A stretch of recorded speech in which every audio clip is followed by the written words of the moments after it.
পনিরের রেসিপি রান্না করব ডিনারে। পনিরের এই রেসিপিটা একবার খেয়ে দেখুন বানিয়ে, তারপর দেখবেন কি খাচ্ছেন, তখন ভুলতে পারবেন না, মনে হবে 10টা রুটি খেয়ে নেব পনিরের এই রেসিপি দিয়ে।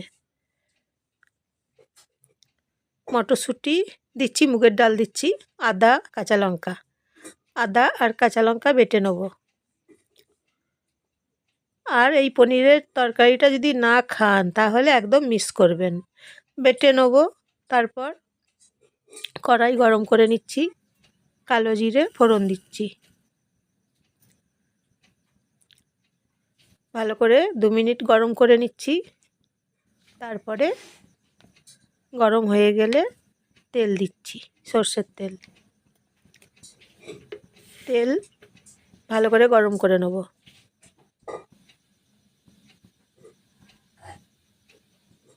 তারপর পনিরগুলো ভেজে নেব। পনির ছেড়ে দিচ্ছি গরম তেলে।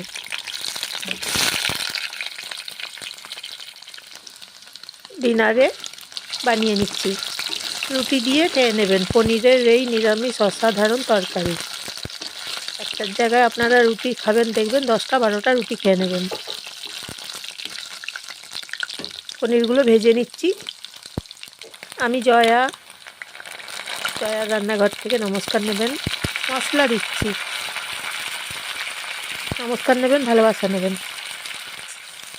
তারপর ভেজে নিচ্ছি, মটরশুঁটি দিচ্ছি,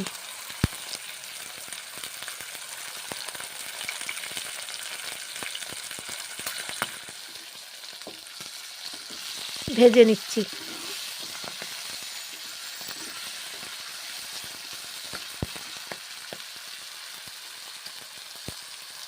দারুণ হয়েছে, একদম ফাটাফাটি, জানেন তো। মুগের ডাল দিচ্ছি। আপনারা একবার ট্রাই করুন এই পনিরের রেসিপিটা। যাকে খাওয়াবেন সে বলবে আবার খাবো। মুগের ডাল দেওয়ার পরে ভেজে নিচ্ছি পনির, মুগের ডাল আর মশলা।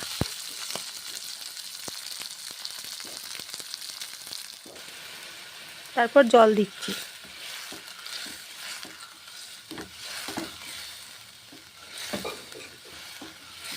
না খেলে তো মিস করবেন, বলে দিলাম। এইভাবে একবার খেয়ে দেখুন পনিরের তরকারি।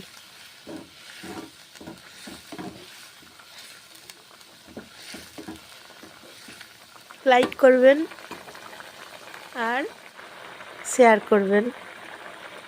নুন দিচ্ছি, লাইক শেয়ার করে দেবেন, প্রচুর প্রচুর শেয়ার করে দেবেন, প্রিয়জনদের সবাইকে শেয়ার করে দেবেন। হলুদ গুঁড়ো দিচ্ছি।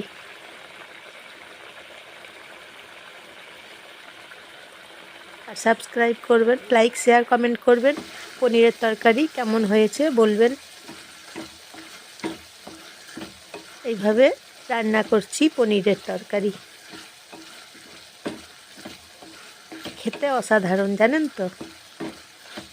এইভাবে বানিয়ে নিলে।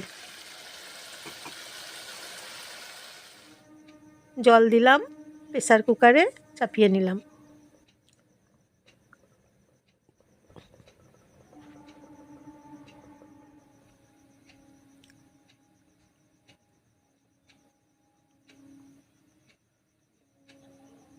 তারপর নামিয়ে নেবো এবারে।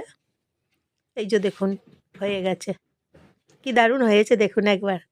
খেতে বেশি অসাধারণ হয়েছে, টেস্ট হয়েছে, ফাটাফাটি টেস্ট হয়েছে, খেতে বেশি ভালো হয়েছে।